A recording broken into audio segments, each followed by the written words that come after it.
Bonsoir. Merci d'être resté. Je m'appelle Daniel Medin. Je suis vraiment très contente d'être ici avec Gitanjali Shree, romancière. Elle a écrit 4 romans en langue hindi. Je vais vous donner les titres. Mai a été publié en 1993. Et je crois que le livre a été publié il y a 1 an ou 2 en français. Our City That Year, publié en 2024. Ensuite, The Empty Space, 2006. Et Tombeau de sable, publié en hindi en 2018 et en anglais en 2022. Dans une excellente traduction de Daisy Rockwell, qui a gagné le prix Booker International et qui a été traduit en français par Annie Monton. Je voulais souhaiter la bienvenue à Gitanjali et vous remercier, vous, d'être venu. La révolution, on peut dire, une définition, c'est le renversement d'un gouvernement ou un ordre social établi. Je crois que les tables rondes précédentes ont discuté du phénomène social dans le sens large de la révolution, et nous allons en discuter également, mais j'aimerais commencer par parler de quelque chose à plus petite échelle, c'est-à-dire la révolution qui commence par une personne, la rébellion ou la révolte individuelle. Parce que j'ai l'impression que le moment où l'on dit non est un élément marquant de votre œuvre. Dire non, c'est un acte d'affirmation. Tombeau de sable s'ouvre sur le portrait de cette matriarche, Ma, qui a plusieurs autres noms, et on apprend son vrai prénom à la fin du livre, vers la fin du livre. Elle se trouve chez son fils, elle a perdu son mari, et elle tourne le dos littéralement au monde entier en se mettant face au mur dans son lit. Et les premières personnes à qui elle dit non, ce sont les membres de sa propre famille. Je voudrais commencer par vous poser une question sur Ma, sur ce personnage particulier et les différentes formes de refus et de négation. D'abord face à sa famille et ensuite face à l'État, face aux visas et d'autres démarches bureaucratiques. Bien. D'abord, bonsoir tout le monde. Bonsoir Daniel. Je remercie toutes celles et ceux qui ont rendu possible ma venue dans cette fondation absolument merveilleuse et ce lieu magnifique.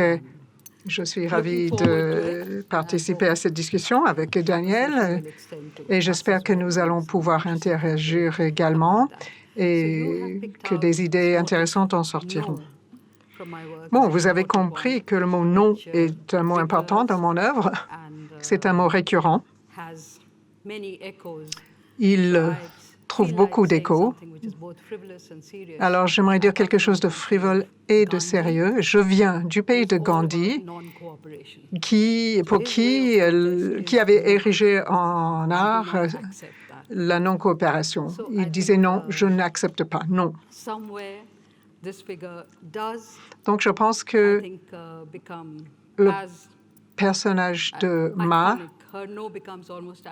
et son non devient presque aussi emblématique que celui de Gandhi. Elle refuse de coopérer avec des lois et avec différentes choses. Mais au début du livre, c'est un plus petit non quotidien de la part d'une femme âgée qui arrive à sa 20e anniversaire. Elle a perdu son mari et la vie ne l'intéresse plus.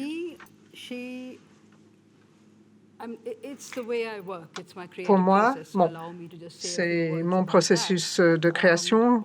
Je pourrais vous dire quelques mots peut-être. Pour moi, Toutes ces histoires sont dans les airs ou en moi, mais je n'ai pas de plan précis, je n'ai pas d'idée claire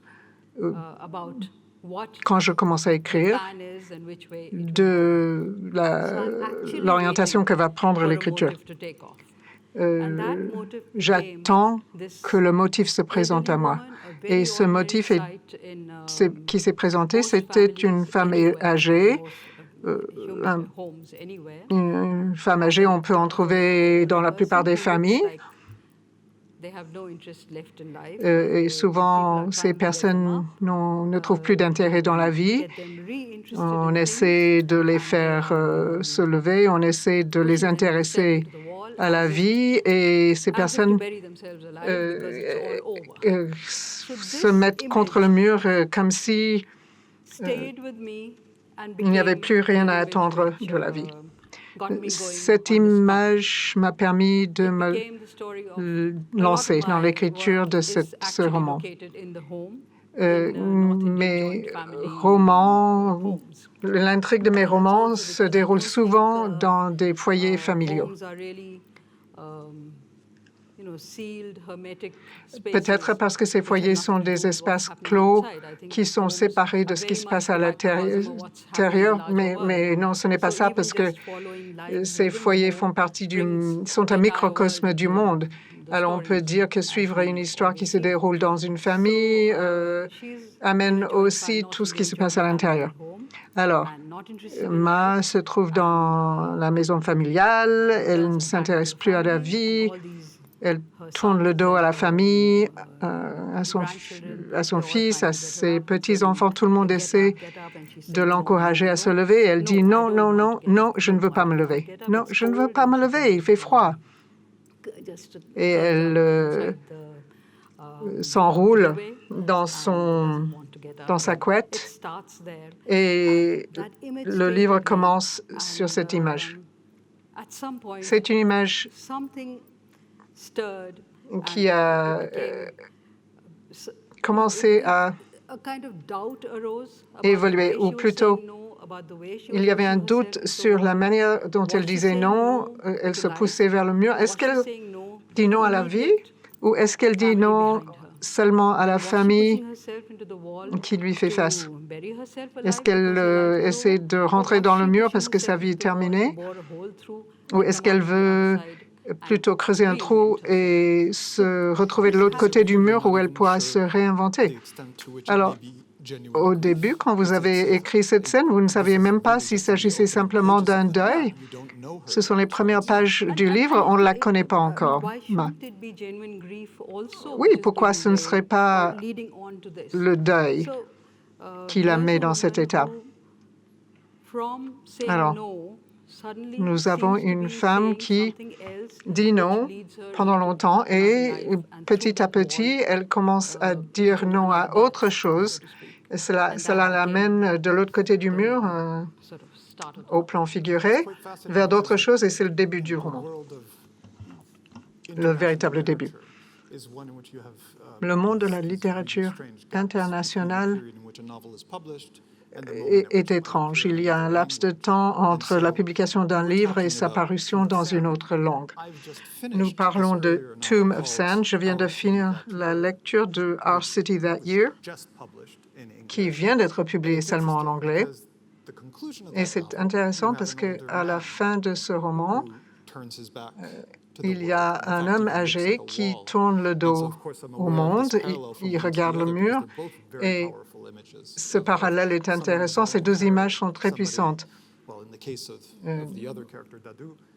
Dans le cas de ce personnage Dadou, c'est un personnage central, un personnage qui a été très animé pendant le roman. Et ensuite, il y a ce refus qui est tragique. Mais ici, nous avons un refus au début du livre et les choses vont se transformer. Mais l'un fait l'écho à l'autre. C'est une image visuelle forte. Et vous nous dites que votre écriture a commencé par cette image. Bon, alors, je vous propose, avant d'aller plus loin, de donner lecture de quelques pages du livre. J'ai demandé à Gitanjali de lire un passage en hindi. Vous allez entendre le mot « non » en hindi. Et ensuite, je lirai le même passage dans la traduction de Daisy Rockwell. Et si vous écoutez le français, vous entendrez la traduction d'Annie Montel. Voici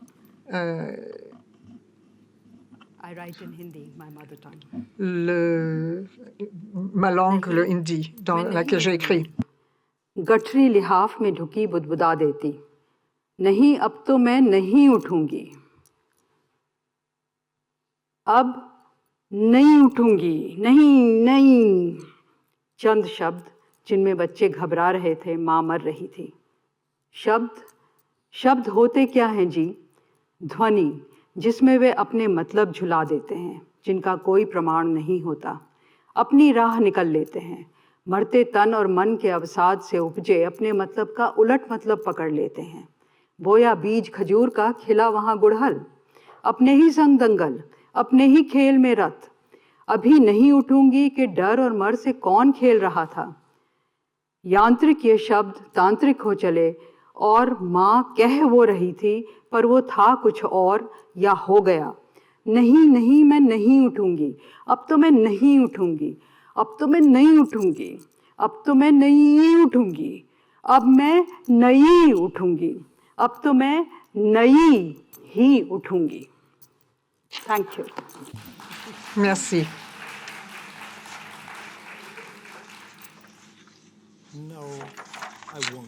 Non, je ne me lèverai pas, marmonnait-elle en s'enfonçant sous la couette. Non, je ne me lèverai plus.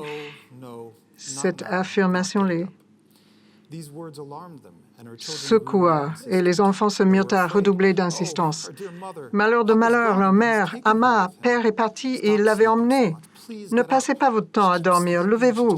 Elle passe son temps à dormir, les yeux fermés, le dos tourné. C'est ce qui se chuchotait à la maison. Quand père était là, elle était tout le temps en action, vacant, infatigablement, fut-elle au bord de l'épuisement. Toujours vive, appliquée à se mettre en quatre jusqu'à tomber en morceaux, s'énervant, s'agaçant, s'escrimant, rouspétant, s'assurant, s'essoufflant, enchaînant imperturbablement, souffle après souffle, inspiration après expiration. Parce que tous à la maison prenaient en elle leur souffle vital, elle leur donnait à tous l'inspiration. Et voilà qu'à présent, je ne veux pas me lever. Comme si papa était la seule raison de vivre. Lui parti, fini. Non, Amma, non, insistèrent les enfants. Regarde dehors, il y a grand soleil, lève-toi, prends la canne, elle est accrochée là, mange un peu de riz grillé, il y a des petits pois. Si elle a un peu de diarrhée, mettez des graines de moutarde. Non, pas pour moi, non, Jean, maman. Fatiguée, la pauvre, n'arrive à rien toute seule. Lève-la, secoue-la, amuse-la. C'est un flot de compassion qui coule d'eux, comme le Gange, et va baigner le dos de maman. Pas maintenant, voudrait-elle hurler. Et il sort un pauvre petit filet de voix. Est-ce qu'elle s'est dit que les efforts des enfants pour la faire revivre la faisaient rentrer dans le mur? C'était ça? Au moindre bruit de pas en direction de la chambre, elle tourne le dos, collée au mur, une morte vivante. Les yeux fermés, le nez fermé, les oreilles bouchées, la bouche cousue, l'esprit engourdi, plus de désir, plus rien de rien. Mais les enfants aussi sont têtus, s'acharnent sur son dos à trouver le moyen de lui faire pousser des oreilles, des yeux, un nez, lui parlant de rissoles fourrées et de diarrhée. Toujours le même baratin, le feu de la cuisine, les bûches, la farine, les couches à laver. Non, répéta-t-elle inlassablement. Pas vraiment une conspiration, mais comme une machine, une formule rebattue.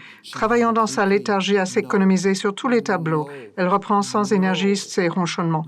Non, je me lèverai plus. Quelques mots qui inquiétaient les enfants. Maman se mourait. Des mots. Qu'est-ce que les mots, dites-moi? Des sons où ils suspendent le sens et le sens chancelle, dont il n'existe pas de preuve objective, ils trouvent leur chemin, éclos de la décomposition d'un corps d'un esprit mourant, ils s'emparent de leur sens contraire. Une graine de cajou semée, un hibiscus fleuri, en lutte avec eux-mêmes, pris à leur propre jeu. Je ne me lèverai plus. Qui jouait avec la peur, la mort de ces mots? Mots mécaniques, mots formules, devenant formules magiques. Et c'est ce que disait Mère, mais c'était autre chose ou c'est devenu autre chose. Désir ou jeu gratuit. Non, non, je ne me lèverai pas. Maintenant, je ne me lèverai plus. Je ne veux plus me lever. Maintenant, je ne veux pas me lever. Je ne veux, je ne veux, je ne veux, Jeanne. Je veux, je vais me lever. Maintenant, je me lèverai neuve. Maintenant, je vais me lever toute neuve. Bon, je ne lis pas le hindi, mais j'ai compris que ce n'était pas facile pour le traducteur. Peut-être que vous pourriez nous dire des choses qui manquaient, qui étaient audibles dans votre version hindi.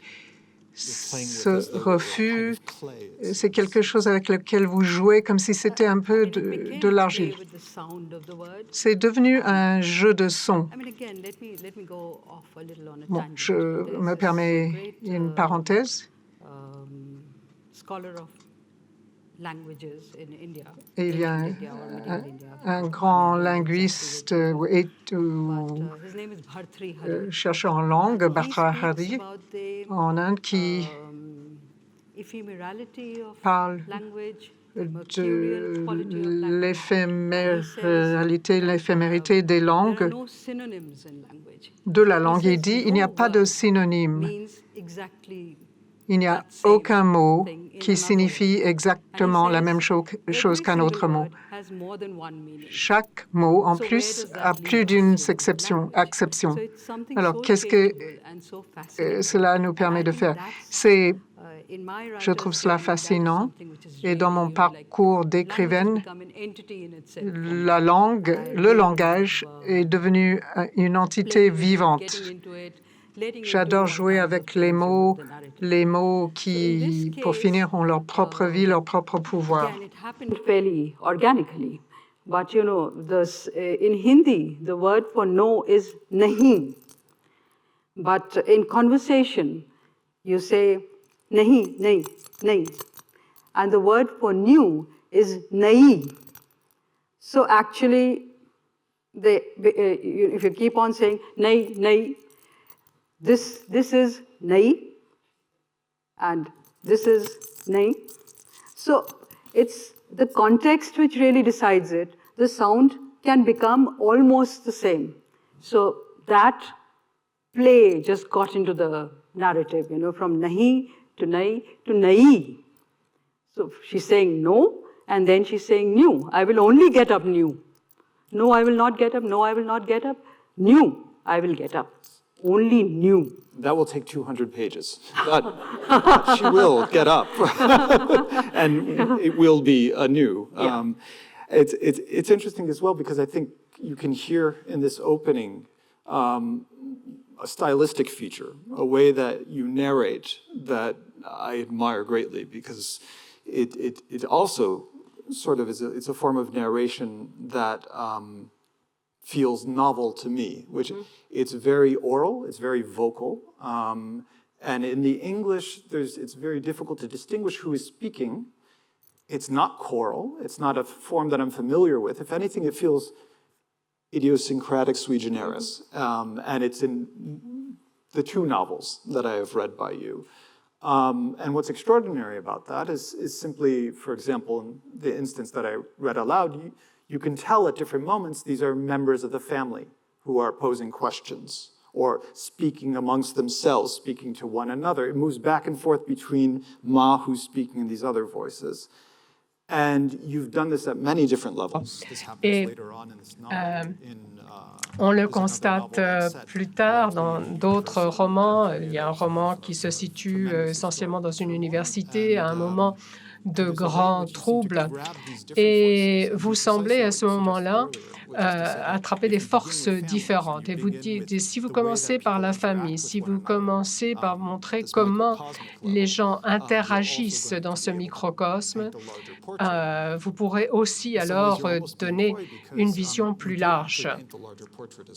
Mais vous montrez aussi ce portrait plus large, effectivement. Et je crois vous l'avoir dit plus tôt, ce qui je trouve fascinant, ce sont les silences mais aussi le fait que vos romans, on y parle beaucoup dans vos romans. Et je dirais que ce sont des romans faits de voix. Il y a des gens qui ont des arguments, des discussions.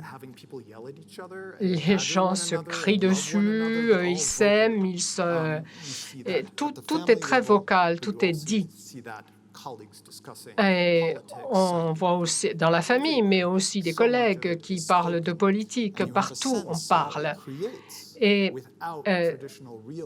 sans le réalisme traditionnel, on a néanmoins une bonne vision de la société, du monde tel qu'il existe. Et j'imagine qu'il y a cet écart dans ce que j'ai pu lire. C'est quelque chose que vous avez développé d'un livre à l'autre, parce que c'est une voix que nous entendons. D'ailleurs, c'est un récit que vous nous donnez. D'ailleurs, le récit, c'est un thème de vos livres.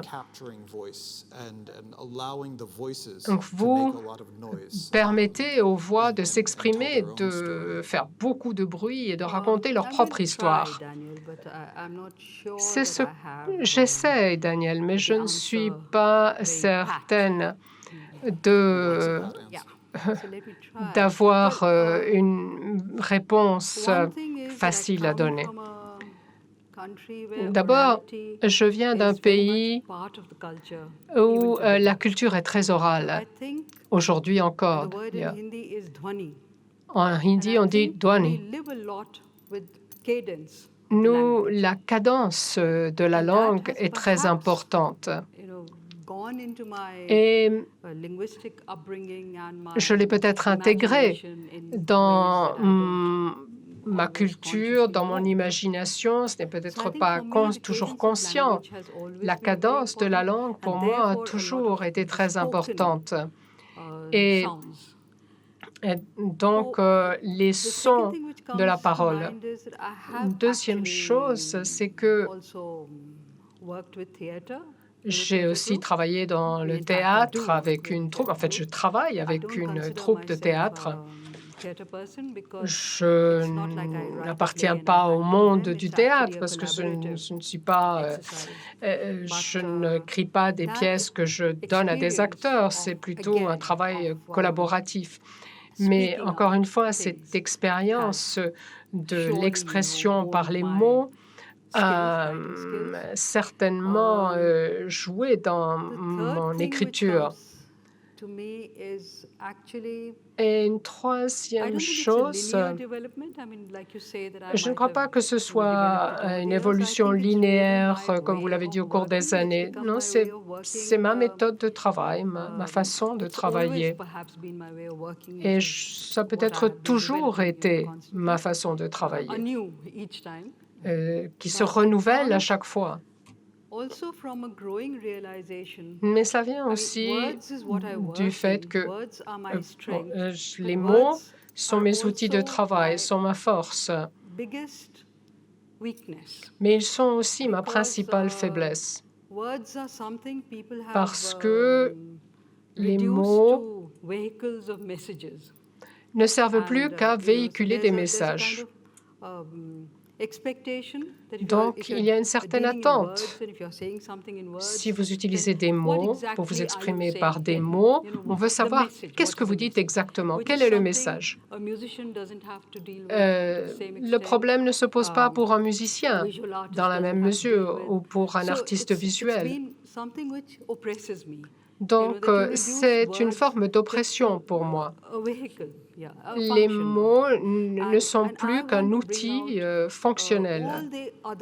Et moi, j'aimerais montrer tout le potentiel artistique de ces expressions. Donc, pour moi, utiliser des mots et écrire, ce n'est pas seulement une question de mots, mais c'est une façon d'intégrer de nombreux éléments artistiques, la danse, la musique, l'architecture et je ne sais quoi encore.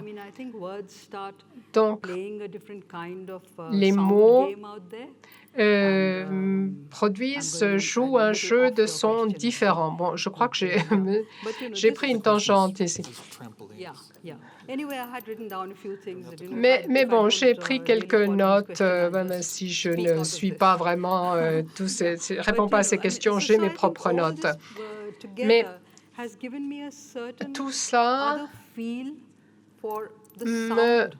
me permet de saisir, de comprendre le son du récit, même si ce n'est pas un dialogue comme dans la littérature orale, ça reste une question de parole, de langage, de cadence, encore une fois, de rythme. Et enfin, je ne sais pas si c'est pertinent, mais à une époque où il y a tant de certitudes, comme c'est le cas actuellement, car c'est un des grands problèmes du monde actuel, et de quelle que soit l'idéologie où l'on se situe, c'est cette certitude absolue, cette arrogance de la certitude.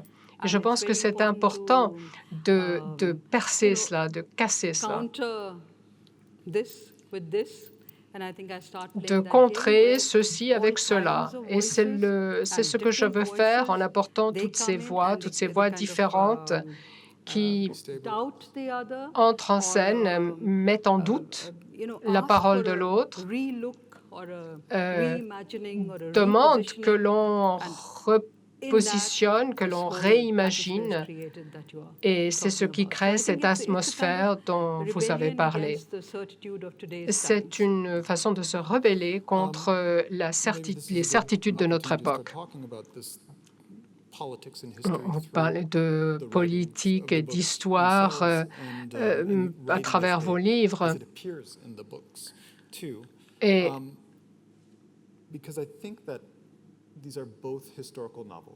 vos deux romans sont des romans historiques, selon moi.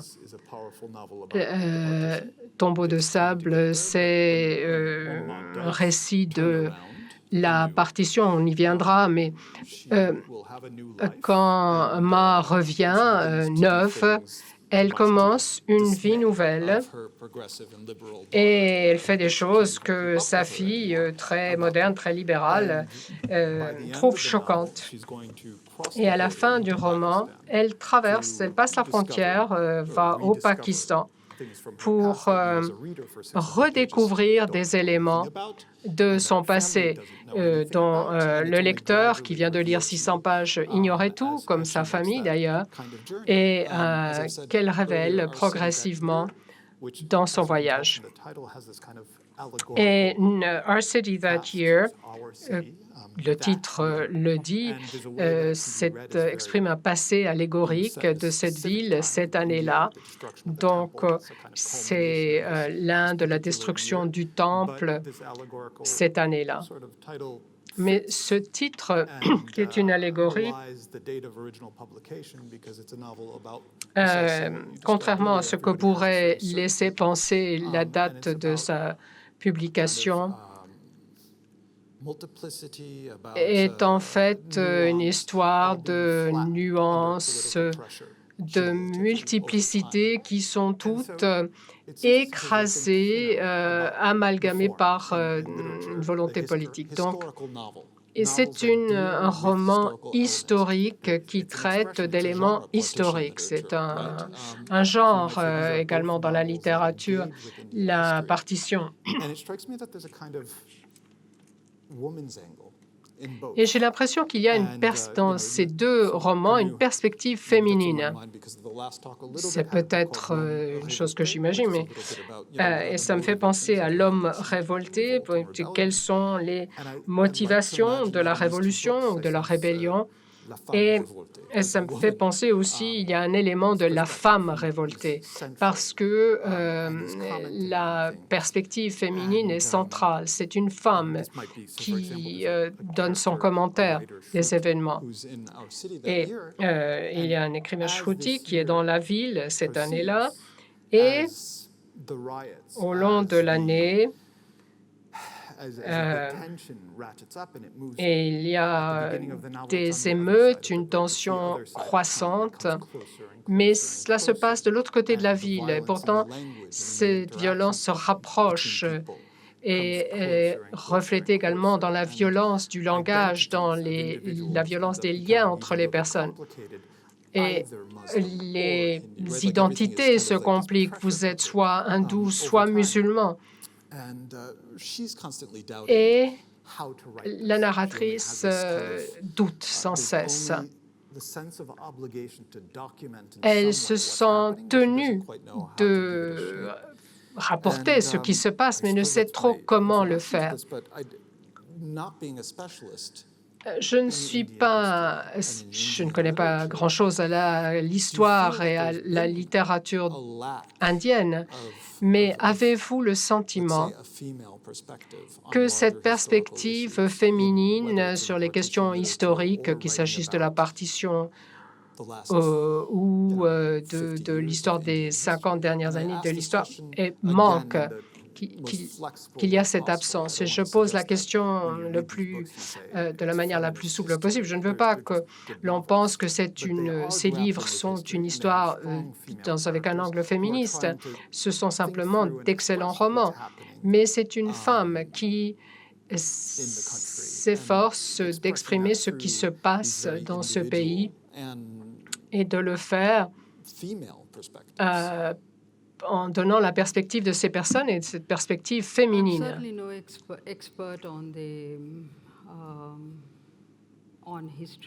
Je ne suis pas une historienne, je ne suis pas une experte non plus de ce qui a été écrit sur l'histoire du pays. Mais je pense que dans ces écrits, sur les 7 dernières décennies, il manque beaucoup de perspectives. La perspective féminine et même la perspective nationaliste.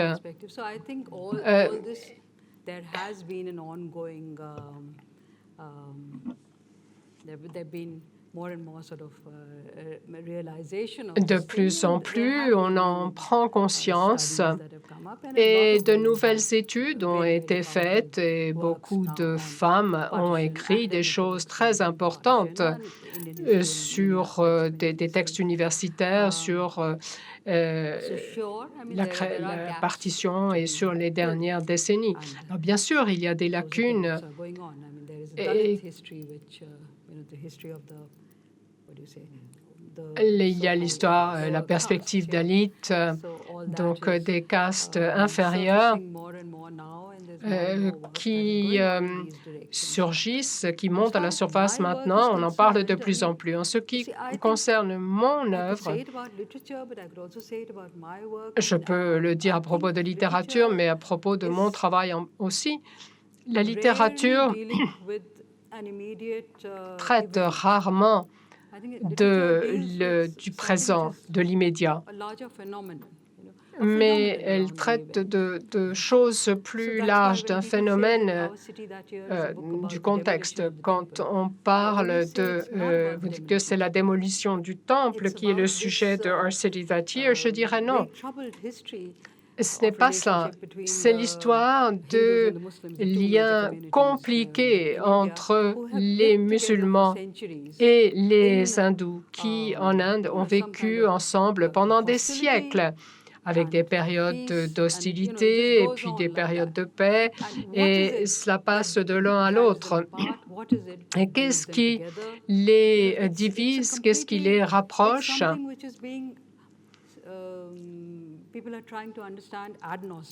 On étudie la chose ad nauseam, et certains disent qu'il ne sera jamais possible de vivre ensemble parce que ce sont des philosophies, des visions totalement différentes et qui sont irréductibles. Mais il y a l'idéologie, la religion telle que le veut le livre, et puis il y a la vie quotidienne, où en fait il y a tellement de proximité. Donc, des communautés qui ont vécu côte à côte,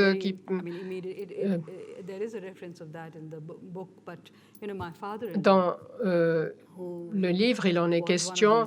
Mon père était d'un de ces seigneurs féodal d'une petite ville du nord de l'Inde. À l'époque de l'indépendance, quelques années avant, il y a une grande fête, le festival musulman de Muharram.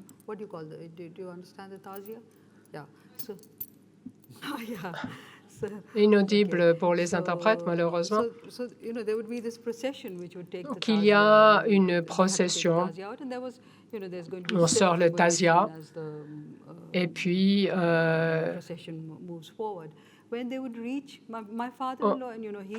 mon beau-père, malheureusement, en Inde, il y a encore ce système de caste. Même si la Constitution, elle est très progressiste, tout le monde est égal, mais dans la réalité,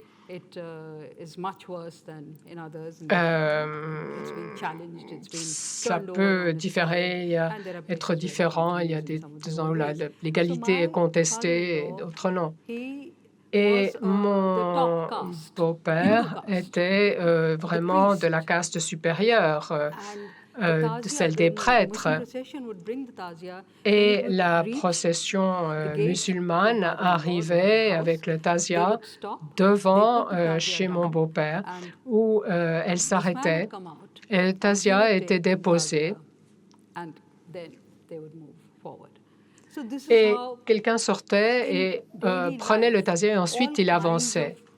Donc, il y avait ces échanges quotidiens. Donc, qu'est-ce qui se passe? Pourquoi est-ce que tout à coup, il y a ce conflit et il faut se séparer? Pourquoi c'est une telle haine si soudainement? Et pourquoi, à d'autres moments, il y a cette unité, la communauté, le vivre ensemble est possible. C'est quelque chose qui se reproduit depuis des siècles et qui devient une obsession pour des gens comme moi. Mais par ailleurs, on peut dire, mais voyez, il y a tous ces exemples de communautés qui montrent que la vie commune est possible. Et puis, il y a ces autres événements dont je me dois d'écrire sur ces événements. Je ne peux pas ne pas le faire. Donc, il y a question de l'histoire, mais à une échelle et avec une chronologie différente. Et je dirais quelque chose d'analogue sur Tombeau de sable. J'écris lentement.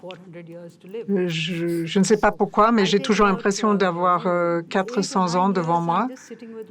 Pendant 8 à 9 ans, je vis avec une œuvre. Oui, mais ce sont quand même des livres avec beaucoup de pages.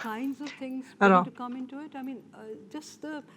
ensuite, il y a des éléments qui arrivent et l'échelle temporelle évolue. Ce n'est jamais tout à fait immédiat. Avec Tombeau de sable, nous parlons de beaucoup plus de choses que de simplement la partition. Je crois qu'on pourrait parler de partition au pluriel, c'est-à-dire la création de ces frontières très démarquées, très clairement délimitées à bien des égards, au propre comment figurer. Je crois que c'est aussi un avertissement devant la menace d'un effondrement d'une civilisation qui menace l'unité des choses et toutes les interactions entre êtres humains et les humains et la nature se dégradent. L'homme devient l'être suprême qui détruit la planète. Je n'en fais pas, je fais pas un idéal de cette culture. Je ne dis pas que tout fonctionne bien, mais nous avons grandi avec cette idée que tout être devait être respecté. Une fourmi, tous les êtres. C'est pourquoi nous avons cette religion un peu insensée avec où tout a un lien avec une déité. Si vous voulez tuer une souris, vous devez savoir quel est le dieu des souris pour faire pénitence. Peut-être qu'à l'indépendance, il y a eu une période d'idéalisme. En tout cas, il y avait un certain respect réciproque et un respect aussi pour les objets animés et inanimés. La porte dans le livre, vous voyez, la porte dans ce roman a une âme. Donc je dirais qu'il s'agit d'un effondrement de civilisation. Quand tout va à volo, plus rien n'a d'importance.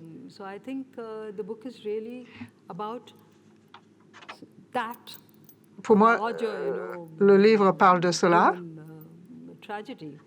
de cette tragédie humaine, de ce deuil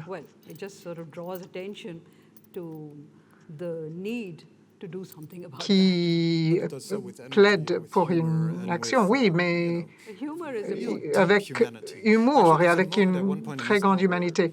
D'ailleurs, il y a un moment dans le roman que j'ai trouvé très intéressant où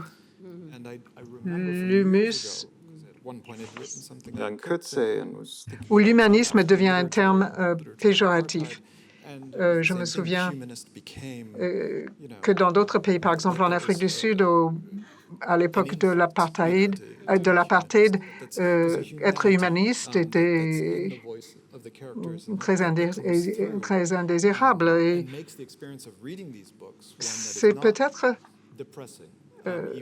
pour cela que lire vos livres ne nous déprime pas, même si vous regardez bien les choses en face. Tout à l'heure, j'ai dit qu'un non pouvait être une affirmation, parce qu'un non, c'est un rejet de certaines formes réductrices. J'aimerais lire un petit passage du livre Not Our City That Year,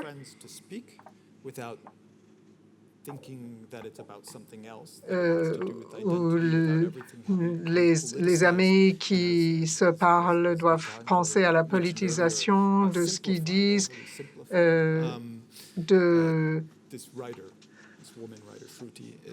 et cette écrivaine Shruti dit pourquoi séparer chaque brin de mon identité, tout ce que je suis est très robuste dans ma conscience. Pourquoi le réveiller, choisir un seul aspect et en abandonner d'autres? En ce faisant, mon âme se contracte, ma dignité de moi-même rétrécit. Sa forme simple et belle est gâchée. Une partie noire qui va dans ce sens, l'autre dans l'autre sens. Nous déformons ces formes et nous les dégradons. C'est une sorte de contestation et clairement une forme de révolte qui est très émouvant dans vos livres. Dans ce roman, nous nous acheminons vers une fin assez malheureuse, mais il y a cet élément de l'humanité qui résiste, accompagné de cette notion du respect que vous avez évoquée tout à l'heure. Daniel, je ne sais pas si je veux entrer en matière sur la résistance, la révolte, la rébellion et les différences entre ces termes, mais je crois que nous sous-estimons ce qui se passe dans les vies des gens, dans les foyers des gens. Nous avons l'impression que l'action, tout ce qui est intéressant se passe à l'extérieur, se passe sur les champs de bataille, au sein des grands mouvements, mais dans ces lieux tout à fait calmes ou discrets, et il y a des choses qui se passent, des changements qui ont lieu. Et si je peux partager un souvenir personnel, un autre souvenir personnel, bon, c'est un souvenir que j'ai de ma mère. Elle a perdu son mari. Pourquoi je dis son mari? Qu'est-ce que j'ai? Mon père est décédé quand elle avait plus de 80 ans. Donc, elle avait vécu une longue vie, une belle vie pendant toutes ces années. Elle est décédée l'année dernière à l'âge de 97 ans. Alors, si vous avez rencontré ma mère, vous auriez vu que c'était une femme indienne très traditionnelle, une bonne mère, excellente cuisinière. On aurait dit que c'était son seul rôle dans la vie, femme au foyer. Mais je n'oublierai jamais le jour où on a appris que mon père était décédé. Mes parents vivaient chez mon frère aîné à l'époque. Je suis arrivée, il y avait beaucoup de membres de la famille. Je suis allée embrasser ma mère et elle m'a dit, et dans ce moment de deuil, elle m'a dit, il est parti. Et elle a dit, mais je ne vais pas porter que du blanc. En Inde, les veuves portent le blanc. Ouh, c'est gênant, dit Daniel. Je vous prie de m'excuser. Et je ne l'oublierai jamais. Et c'est une affirmation. Bon, elle n'est pas partie danser ce jour-là, mais elle s'est affirmée. Ma vie n'est pas terminée. Je suis toujours là et je ne vais pas porter le blanc pendant le reste de ma vie. Et elle a vécu longtemps après, jusqu'à l'âge de 97 ans. Donc, il se passe des choses tout à fait extraordinaires derrière des façades de vie ordinaire et dans des foyers. C'est là où les vrais changements ont lieu, non pas chez les femmes, les filles, les filles célibataires qui luttent pour l'égalité des genres. Oui, je viens de voir que vous avez dédicacé ce livre à votre mère. Nous avons le temps de prendre quelques questions des autres. J'en ai posé un certain nombre. Qui souhaite poser la première question? Attendez un microphone, s'il vous plaît. On va vous l'apporter.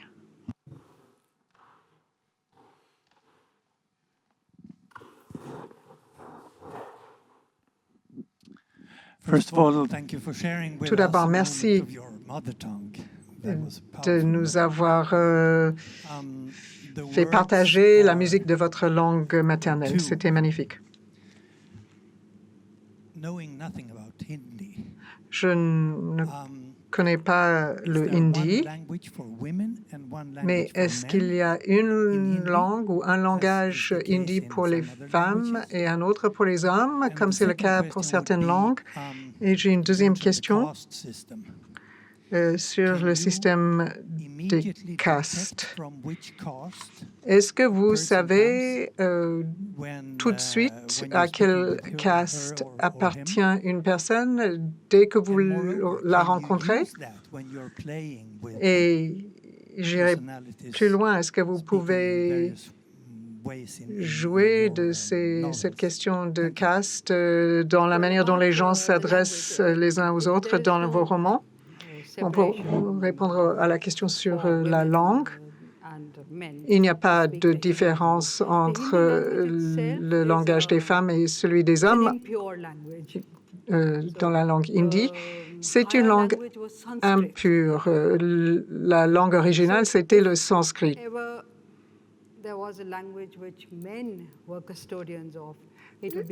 Si les hommes devaient être gardiens d'une langue, ce serait le sanskrit. Seules les femmes les plus érudites auraient le droit de parler le sanskrit. Sinon, c'est une langue qui appartenait aux hommes. La langue parlée par la population, ce n'était pas le sanskrit. Le hindi a vu le jour beaucoup plus tard. C'est une langue formidable, tout à fait impure, avec des apports de toutes les langues imaginables, les autres langues indiennes, l'arabe, même l'anglais. D'ailleurs, il y a des mots de hindi en anglais, mais le hindi est une langue très éclectique et c'est la langue des gens ordinaires. Votre deuxième question concernait les castes. J'ai honte de le dire, mais l'Inde est un pays d'inégalités galopantes. Toutes les sortes d'inégalités existent. C'est la raison pour laquelle nous sommes si nombreuses et nombreux à résister. Les inégalités prennent beaucoup de formes. Le système des castes n'est qu'une seule de ces formes. Il y a aussi un système de classe. Donc, si vous avez une personne des classes supérieures, mais d'une caste inférieure à l'université, cela peut être le cas, mais si la personne est d'une classe inférieure et d'une caste inférieure, donc il y a concordance des classes et des castes et vous allez vous en apercevoir. Si vous allez manger au restaurant, vous pourrez facilement savoir à quelle caste appartient votre serveur. C'est pour répondre à votre question.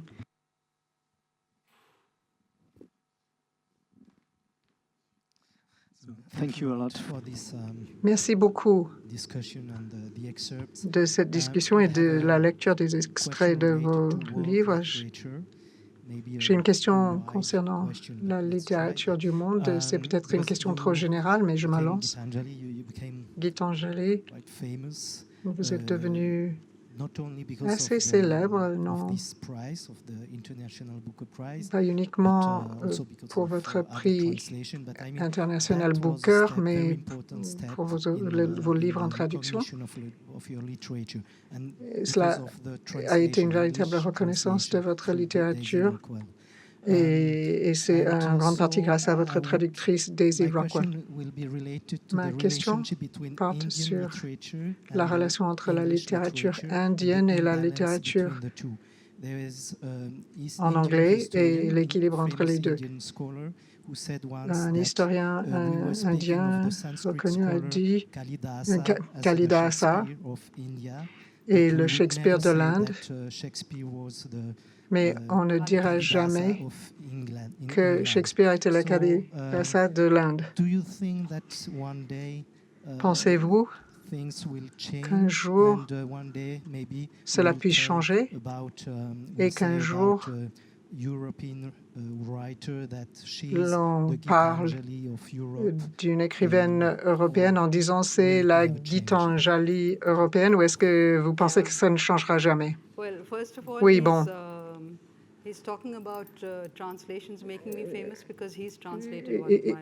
Il dit que les traductions m'ont rendu célèbre parce qu'il a traduit une de mes œuvres et il essaie de s'attirer la gloire. Bon. Avant d'essayer de répondre à votre question, je me permets de vous faire part d'une autre anecdote. Bon, je suis tellement célèbre que je me dois de partager cette anecdote. C'est une anecdote, mais cela m'est arrivé plein de fois. Bon, voilà. J'étais dans un endroit, je marchais, et il y avait une dame qui me courait après. Elle a fini par me rattraper. Elle était à court de souffle. Et elle me dit, « Madame, je dois vous dire quelque chose. Vous ressemblez tellement à Gitanjali Shri. » Voilà pour ma célébrité, toute relative. Et je ne peux pas vous dire combien de fois ça m'est arrivé. Alors, quelqu'un est célèbre, mais ce n'est peut-être pas moi. Et pour en revenir à votre question, il y a tellement de problèmes dans le monde, tellement de choses à changer, tellement d'inventions que l'on doit aux Arabes, mais que nous ne connaissons qu'après qu'elles soient passées par la Grèce, et on les attribue à la Grèce. Si une autre région du monde était le centre du monde, tout serait différent. Eh bien, c'est une question de hiérarchie, de pouvoir politique, de politique du pouvoir. Et tant que cela n'aura pas changé, je n'imagine pas qu'un auteur occidental se compare à un auteur indien. Il y a une anecdote célèbre, j'ai oublié le nom de l'auteur, mais il s'agit d'un homme qui n'a pas connu la célébrité de sa vie, de son vivant. Et il a dit, mon œuvre appartient à la postérité. 200 ans plus tard, il est revenu, on ne sait trop comment, il était aussi inconnu qu'avant. C'est la hiérarchie qu'il faut changer. Actuellement, en Occident et même au sein de l'Occident, certaines langues ont précédence, prime sur d'autres. Ça ne va pas changer du jour au lendemain. J'aimerais poursuivre sur cette voie de la question de la traduction. Donc, vous écrivez en hindi, vous parlez anglais. Est-ce que vous contrôlez la traduction en anglais de vos livres et est-ce que vous estimez que c'est le même livre en anglais? Ou est-ce que ce n'est plus le même livre? Parce que nous avons entendu la musicalité du hindi qui est tout à fait particulière. Comment voyez-vous ces deux livres? Bien, je vais dire quelque chose qui peut paraître arrogant, mais ce n'est pas mon intention.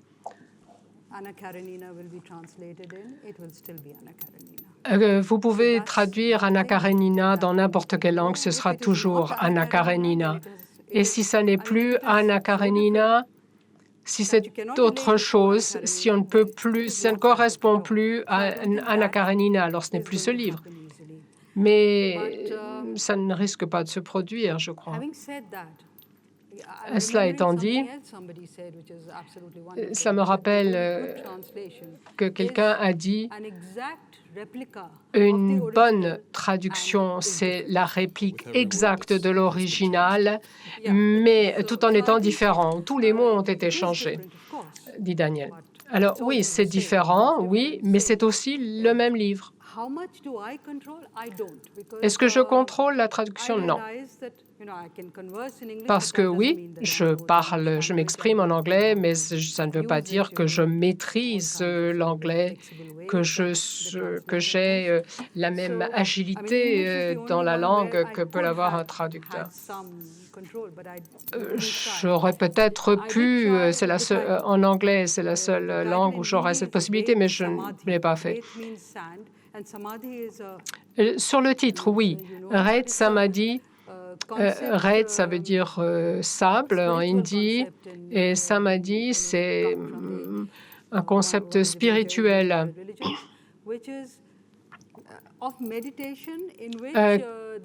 qui est une forme de méditation, c'est-à-dire la personne entre dans un état méditatif et qui peut durer éternellement. Donc,